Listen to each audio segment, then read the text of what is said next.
Olá, está começando mais um Extra Classe, uma iniciativa do Sindicato dos Professores de Escolas Particulares. No programa de hoje você confere um bate-papo sobre mídia e sociedade. O papel e o poder de influência dos meios de comunicação têm sido cada vez mais discutidos na sociedade. O assunto ganha projeção com a proposta de entidades da sociedade civil de democratizar o acesso à mídia no país. E quem está aqui conosco para falar sobre este assunto é o professor Jair Rangel, coordenador do curso de jornalismo da PUC Minas São Gabriel. Olá, professor, seja bem-vindo, é um prazer recebê-lo aqui em nosso programa. Prazer é todo meu. Ok, professor, eu gostaria de começar essa nossa entrevista, esse nosso bate-papo com a opinião do senhor a respeito do papel da mídia na nossa sociedade contemporânea. Qual seria esse papel, se tem mudado ao longo dos tempos, enfim. O papel da mídia, como sempre foi, desde o seu nascimento, e o desenvolvimento de suportes, mídias, como jornal, televisão e rádio, é um papel institucionalizado. Ou seja, se você hoje pensar assim, não vamos ter televisão, nem jornal, nem internet e nem um rádio durante um mês, o que pode acontecer? A sociedade vai sentir falta dessa interação. Então, eu diria que o papel social da mídia, além de informar, é o do entretenimento. Ele acabou se enraizando, dentro da nossa cultura, do nosso jeito de ser, e às vezes cumprindo bem esse papel e muitas vezes não. Certo. Agora, professor, e a respeito dessa questão do poder da mídia para pautar o debate público, influenciar a opinião pública, qual é a opinião do senhor a respeito disso? Ainda hoje se discute muito qual que seria o tamanho disso ou não, enfim. É menor do que se imagina, na minha humilde opinião, tá certo? Talvez a minha opinião não seja assim majoritária por aí, mas o impacto, a influência e o poder que a mídia tem sobre as pessoas se reduz muito hoje. Por quê? As pessoas, elas assistem TV, eventualmente leem um jornal, muito eventualmente, mas elas estão se dirigindo muito para as chamadas redes sociais. Essa distribuição de poder da mídia afeta muito o conjunto de tudo. Então, quem perde com isso são as mídias tradicionais. Elas vão perdendo audiência, perdendo leitores ao longo do tempo, e isso é muito visível. Primeiro o jornal começou a declinar por causa da TV. E agora a TV, por conta da internet, diminui um pouco a sua penetração, vamos dizer assim, a sua maneira de chegar nos lares, de passo a passo. Então, à medida que as pessoas vão acessando a internet, elas vão diminuindo a televisão. Agora, professor, e sobre o papel que a sociedade deve exercer em relação à mídia? Por exemplo, a sociedade deve participar mais desse debate envolvendo os meios de comunicação, as mídias, sejam elas tradicionais ou essas alternativas, enfim. Eu acho que o melhor jeito da sociedade se envolver com isso e como fazer, inclusive? É investir na educação, desde o fundamental até a universidade. Não só em quantidade, mas em qualidade. Porque à medida que as pessoas desenvolvem uma capacidade maior, um repertório, para entender tudo isso, ela mesma, no seu juízo, pode julgar, avaliar, modificar seus hábitos e comportamentos, porque a melhor mudança é aquela que se processa dentro do próprio indivíduo. Ele começa a entender o seu entorno e isso vai se proliferando. Entendi. Agora, professor, uma crítica que é feita por muitos especialistas e pesquisadores dessa área de comunicação é que seria a respeito da falta de pluralismo de opiniões e cultural também na nossa mídia tradicional.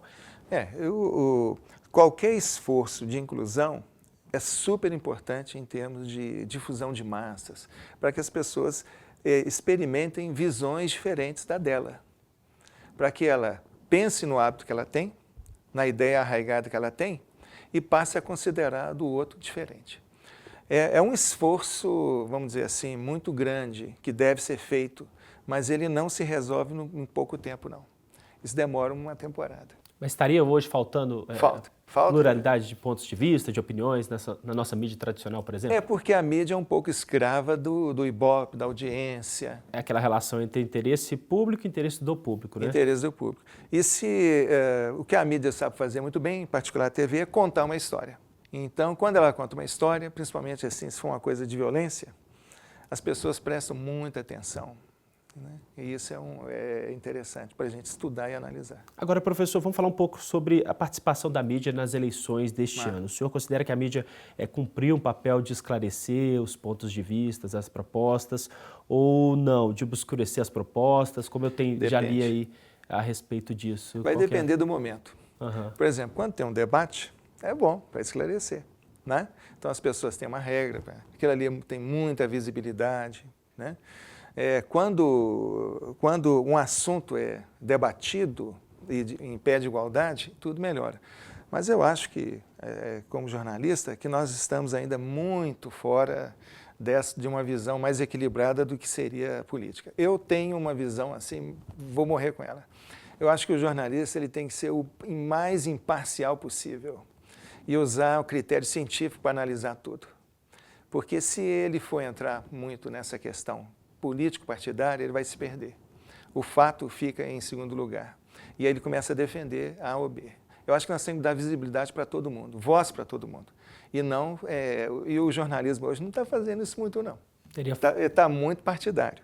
Ele está muito pendente para um lado ou para o outro. Isso, no meu ver, não é uma prática jornalística boa, não. Certo. Professor, vou convidá-lo para assistirmos a uma reportagem feita por nossa equipe sobre esse assunto e logo em seguida a gente volta a conversar. Vamos lá? Vamos lá.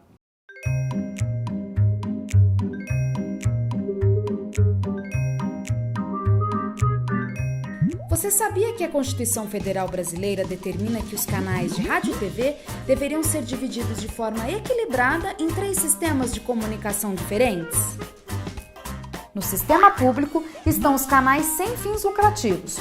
O sistema estatal existe para dar transparência e comunicar o que acontece no governo, no parlamento e no poder judiciário.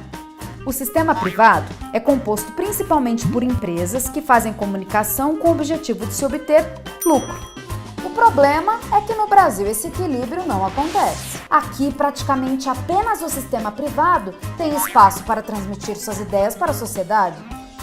É como se tivéssemos 3 crianças querendo brincar. 3 brinquedos para brincar e um problema para resolver. Quem está de fora quer entrar na brincadeira.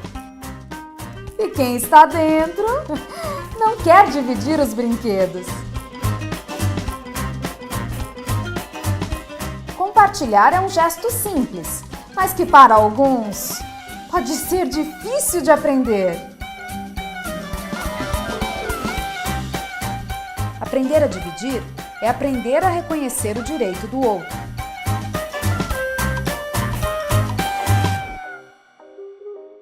Compartilhando com todo mundo, a brincadeira fica mais democrática, ganha liberdade e diversidade.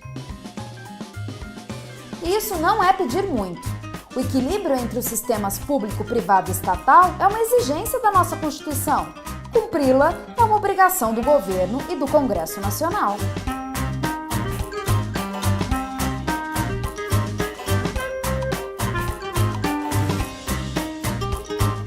Lei da mídia democrática. Mais liberdade, mais diversidade. Lei da mídia democrática. Apoie essa ideia. Conheça o projeto. Acesse paraexpressaraliberdade.org.br. Quais são os reflexos sociais da comunicação? A mídia é realmente capaz de ditar comportamentos? Essas e outras questões foram discutidas durante um colóquio realizado na UFMG com a presença de professores brasileiros e estrangeiros. O que a gente está discutindo são várias teorias, inclusive essa, né, sobre essa capacidade ou não de influenciar que a mídia tem. Acredito que sim, a mídia tem uma capacidade muito forte. Os meios de comunicação são uma realidade cada vez mais presente na cena brasileira, com uma tecnologia cada vez mais em expansão.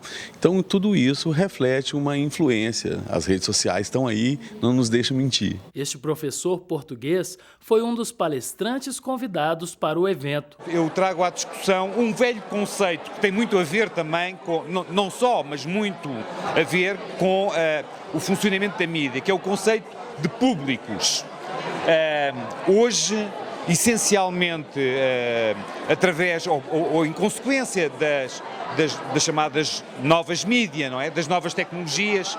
Hoje volta-se a falar muito de público, de públicos, etc. E eu creio que a utilização desse termo, dessa expressão, por vezes é equívoca. E mais do que ser equívoca por vezes, penso que há certas utilizações que têm uma intencionalidade escondida. E enfim, é sobre isso que eu quero falar. Ele também ressaltou a responsabilidade da mídia nos rumos da sociedade. A única discussão que vale a pena hoje fazer é a que nível é que ela interfere, não é? Em que áreas é que ela interfere e com que impacto é que ela interfere. Não apenas que a mídia influencia, mas que influencia cada vez mais. É cada vez mais importante na nossa vida e, portanto, e daí também algo que eu acho que é muito importante, uma preocupação social quanto ao funcionamento da mídia, não é? Em função, precisamente, da responsabilidade que ela tem, não é? Não apenas enquanto um ato específico, um programa, uma entrevista, seja o que for, mas é em termos globais, das consequências que ela tem para a sociedade, podem ser muito significativas, não é? Para esta professora, a comunicação também reflete os acontecimentos sociais e as opiniões de quem elabora e divulga informações. Eu acho que a mídia é uma instituição, né, assim, importante na nossa sociedade, que tem um papel assim, de, né, despertar desejos, né, propor comportamentos, né, visões de mundo, mas ela sozinha não faz nada, né? Assim, afinal de contas, né, assim, somos nós, sociedade, que também fazemos a mídia é parte dessa sociedade, na qual ela não só está inscrita, mas que ela também ajuda a construir. Palestras e painéis de discussão foram promovidos para compartilhar e refletir sobre teoria, métodos e experiências. A busca pela fama e o uso das novas tecnologias para alimentar esse fenômeno foi um dos assuntos que ganharam destaque. Essa busca pela fama, essa busca por visibilidade, né, assim, que vem motivando as pessoas a né, assim, compartilharem, né, parte da sua vida, né, através de vídeos, fotografias e textos, enfim.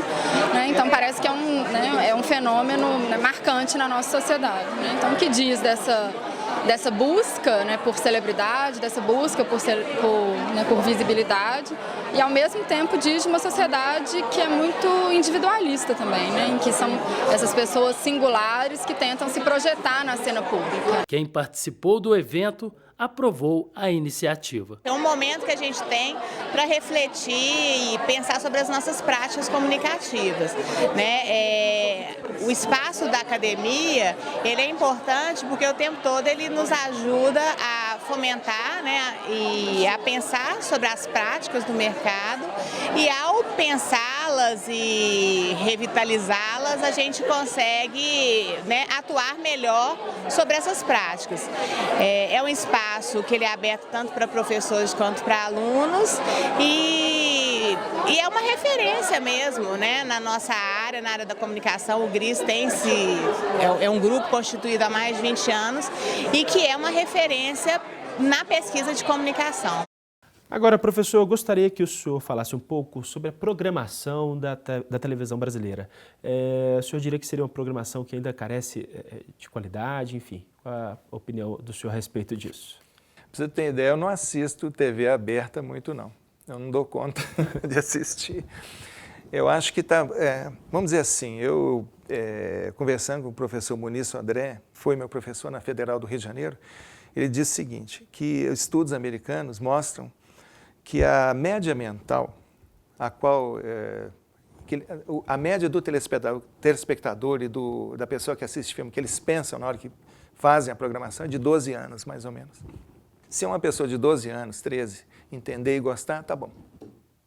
Então o enredo do filme é feito assim, a programação da TV é tudo muito infantilizado, muito para divertir, para contar histórias.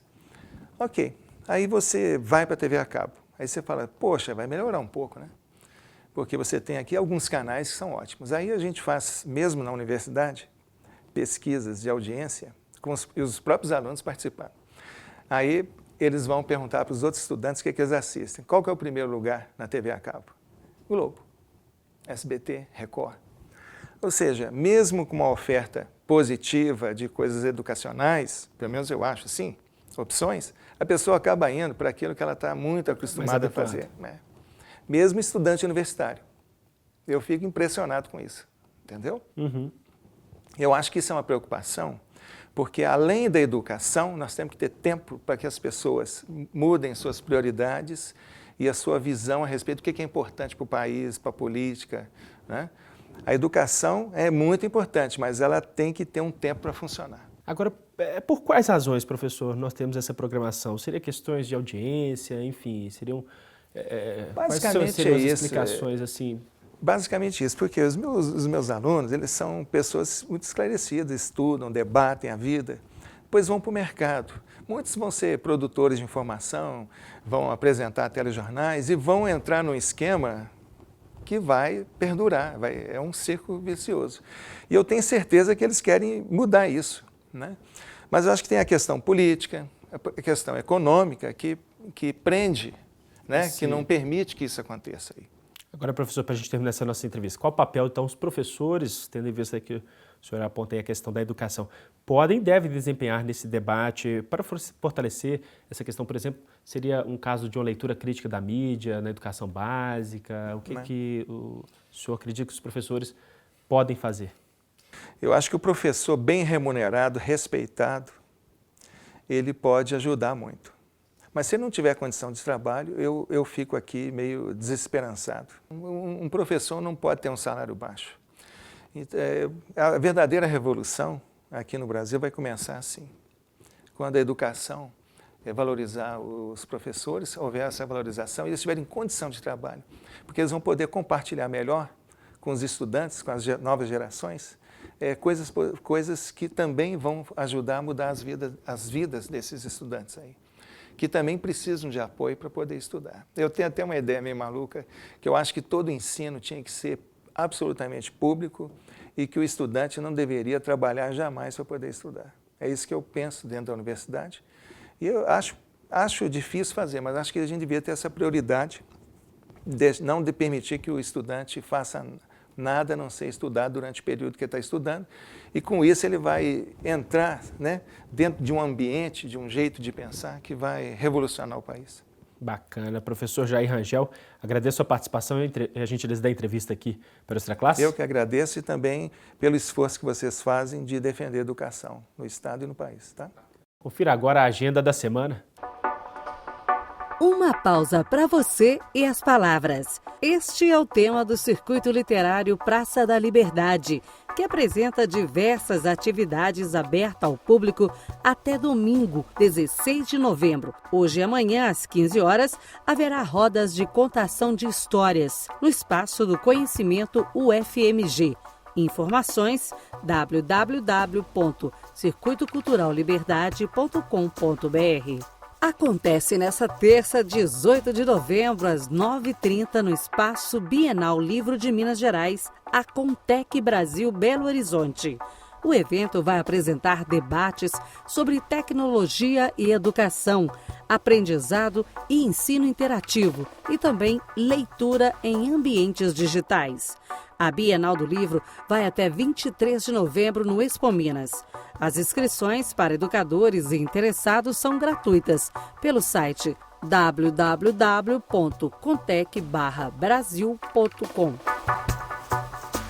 A gente fica por aqui, mas para saber mais sobre o Sindicato dos Professores, é só visitar o nosso site. Sua participação é muito importante. Envie sugestões e críticas para o endereço extraclasse@simprominas.org.br.